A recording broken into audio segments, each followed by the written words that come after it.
Bienvenidos a esta capacitación con el tema de impuesto a la renta para régimen microempresa. El término microempresa aparece en el Código Orgánico de Producción, Comercio e Inversiones desde el año 2010 hasta la presente fecha, pero llega a tomar más fuerza con la Ley de Simplificación Tributaria que fue expedida en diciembre del 2019 y que rige a partir del 1 de enero del 2020. Cabe mencionar también que con la implementación del reglamento al código antes mencionado, se establecieron todos los parámetros que debe cumplir una compañía para ser considerada como microempresa. Además, se debe destacar que hay que hacer esa diferenciación entre los negocios que se encuentran dentro del catastro de microempresas y los que están fuera de este catastro. Bien, ¿quiénes son los contribuyentes que están sujetos a este régimen? Son todos aquellos microempresas o emprendedores que cumplen con la condición de microempresas, de acuerdo a lo que establece el reglamento del Código Orgánico de Producción, Comercio e Inversiones, excepto aquellos que estén bajo el régimen impositivo simplificado, también conocido como RICE. Bien, para ser considerados como un contribuyente de régimen microempresas, se debe tomar en cuenta que son todas las personas naturales o jurídicas que tengan como unidad productiva una actividad de producción, comercio y o servicios y que cumplen con dos condiciones. La primera es que debe contar con hasta 9 trabajadores. Segundo, sus ingresos pueden ser hasta $300,000 máximo. Los contribuyentes que se encuentran en este régimen deben cumplir con una serie de obligaciones tributarias de acuerdo a lo que vaya a establecer el Servicio de Rentas Internas. Entre ellos se encuentra entregar facturas según lo que especifica la norma, solicitar todos los comprobantes de venta, es decir, cuando realicen transacciones para el giro de su negocio. Deben llevar contabilidad de acuerdo a la ley de régimen tributario interno, presentar todas las declaraciones que les ha sido asignada por el SRI y demás condiciones que establezca el reglamento a la ley de régimen tributario interno. Cabe mencionar también que el Servicio de Rentas Internas se encarga de estar actualizando el catastro de régimen microempresas de acuerdo a cada ejercicio fiscal. Entonces, todas las personas pueden ingresar a la página del SRI, buscar el catastro y verificar si sus negocios se encuentran o no dentro de este régimen. Las limitaciones para acogerse al régimen de microempresas son que dejen de cumplir las condiciones de microempresas o que hayan cumplido los 5 años de permanencia dentro de este régimen. Cabe mencionar que una vez que ya se ha realizado un cambio, es decir, el contribuyente ya se encuentra fuera del régimen microempresa, esto va a regir a partir del ejercicio fiscal siguiente al de su exclusión.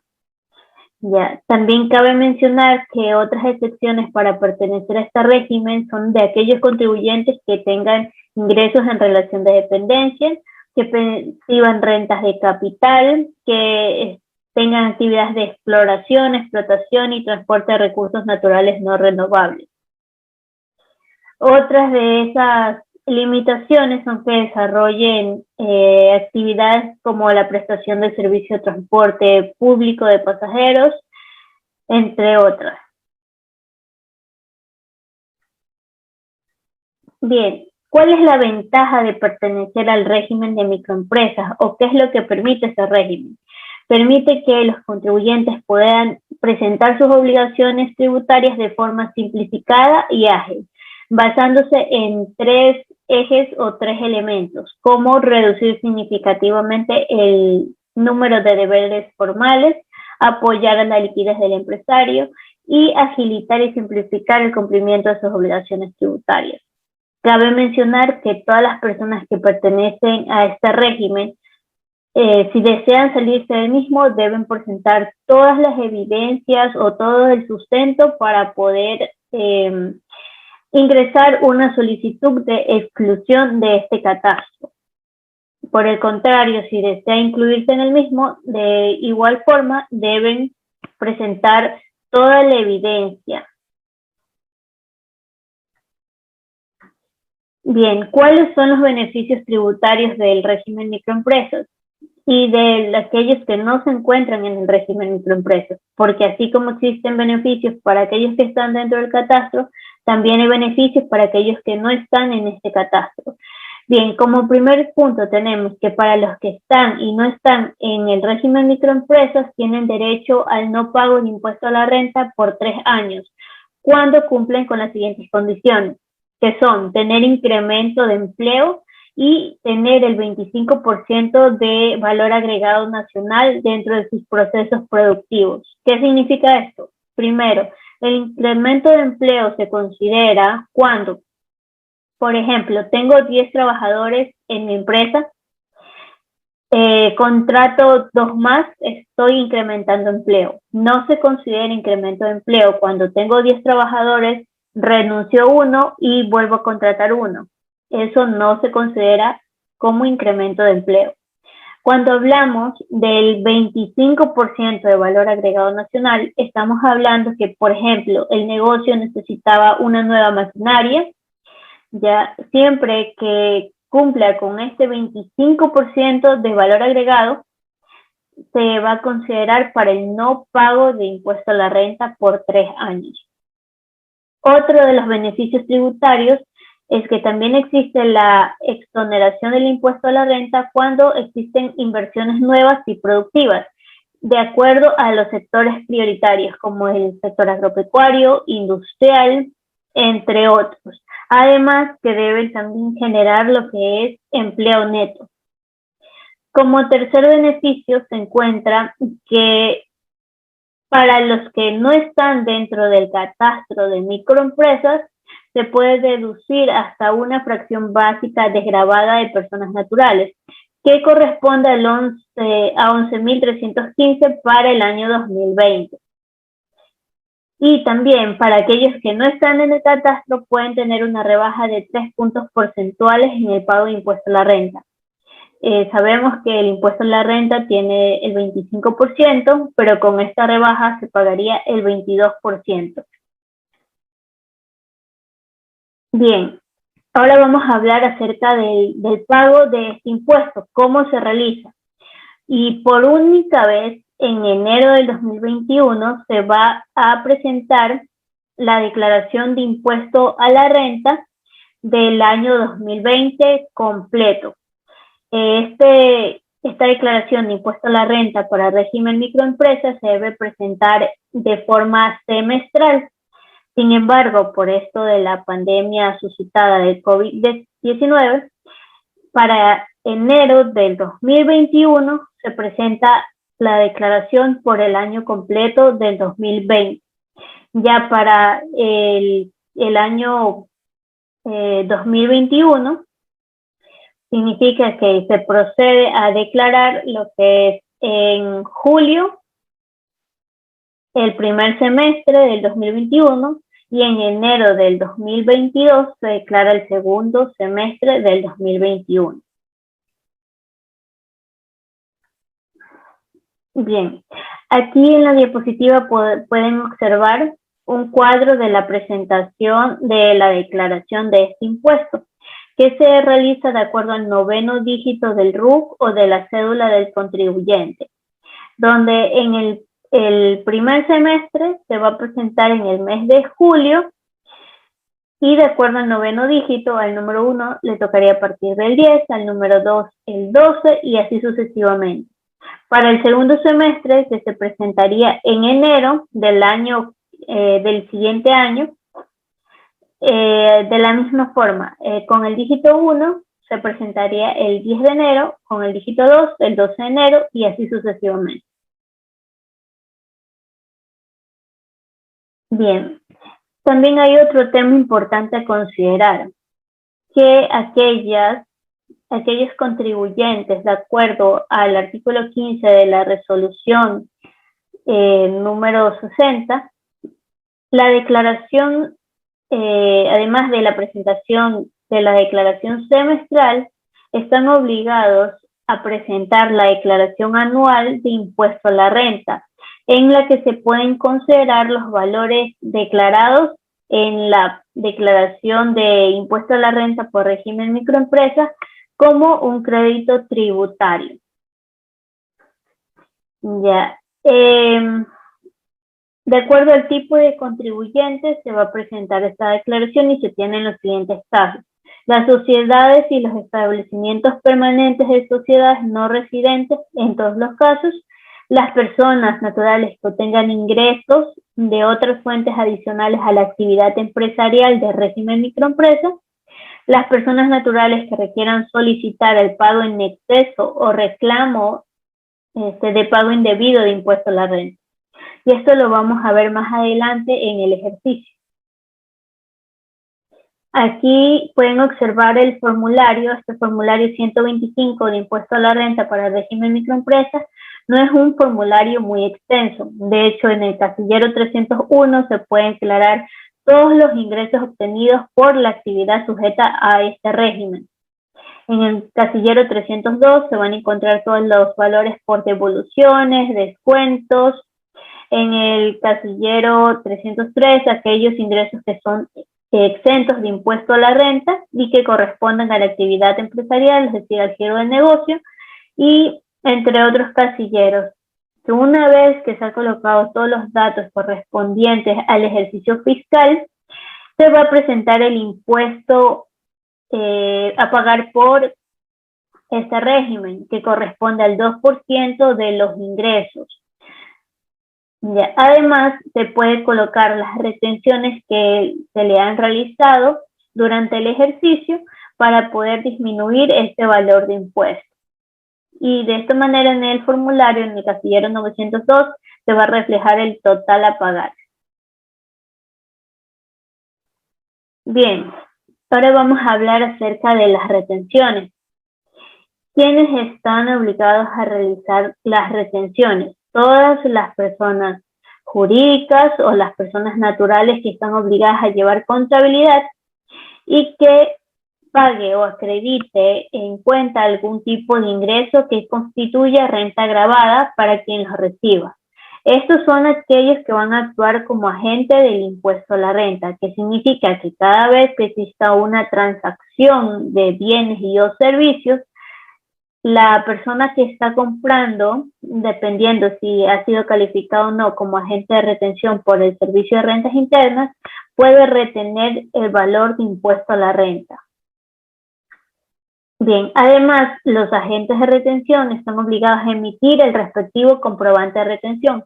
Este comprobante se debe emitir desde que se realizó la transacción y se le ha entregado un comprobante de venta como una factura. A partir de la entrega de ese documento, deben pasar hasta 5 días.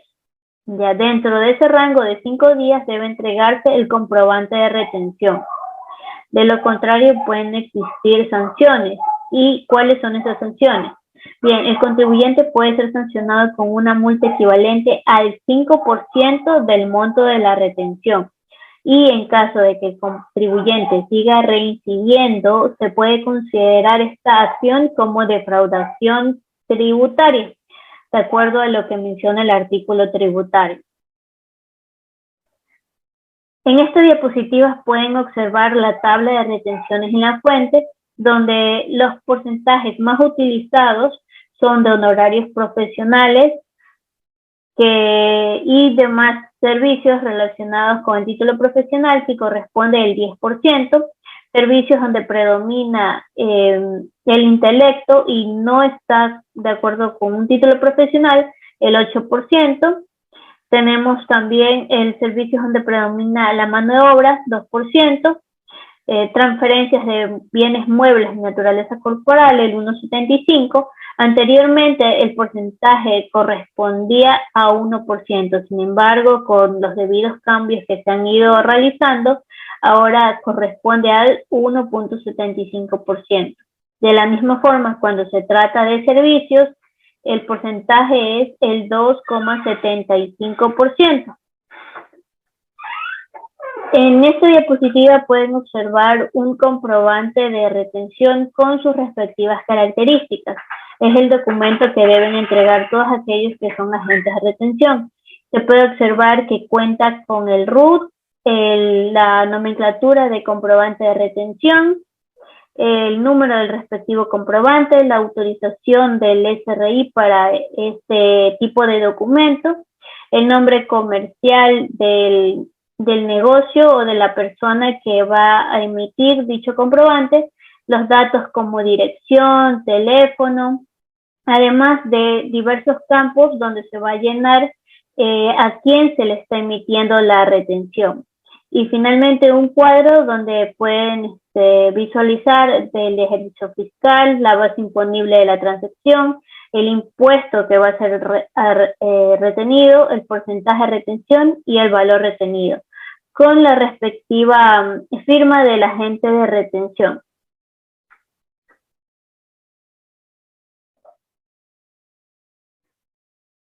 Bien, ahora vamos a continuar con el ejercicio. Aquí pueden observar las facturas que se han emitido por las ventas.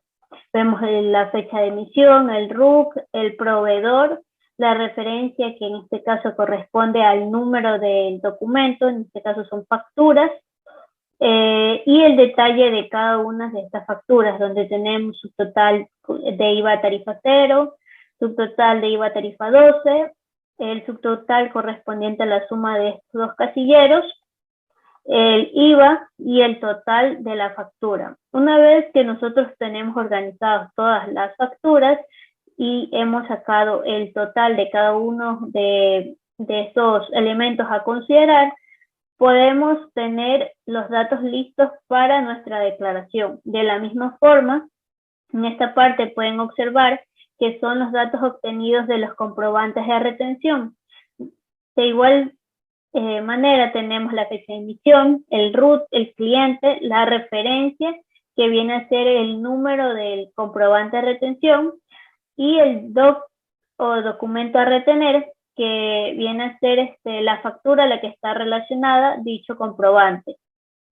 Ya, aquí también tenemos el desglose o detalle del impuesto que ha sido retenido, en este caso el impuesto a la renta y el IVA.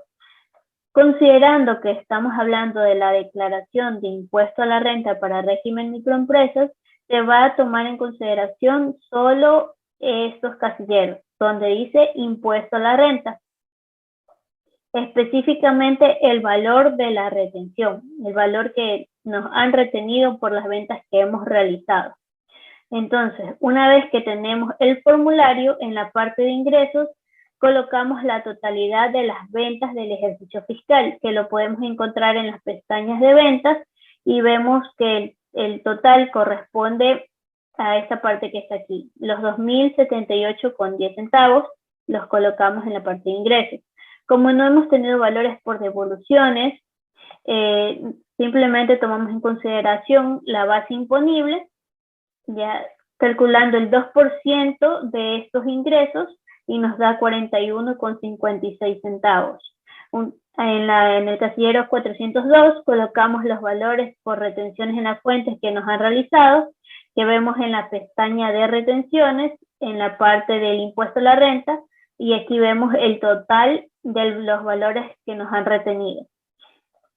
Bien, una vez que ya hemos colocado todos estos valores, de la base imponible ya se va a ir restando, del impuesto se resta con las retenciones y surge el impuesto a pagar. Una vez que ya tenemos el impuesto a pagar, procedemos a calcular valores por intereses o multas, dependiendo si hemos presentado de forma tardía la declaración. Este no es el caso, por eso aquí no existe ningún valor, y como tampoco se ha hecho una sustitutiva, no existe un pago previo. Entonces el total del impuesto a pagar serían $5,18. Pero como hemos mencionado, este valor que sale aquí puede considerarse como crédito tributario.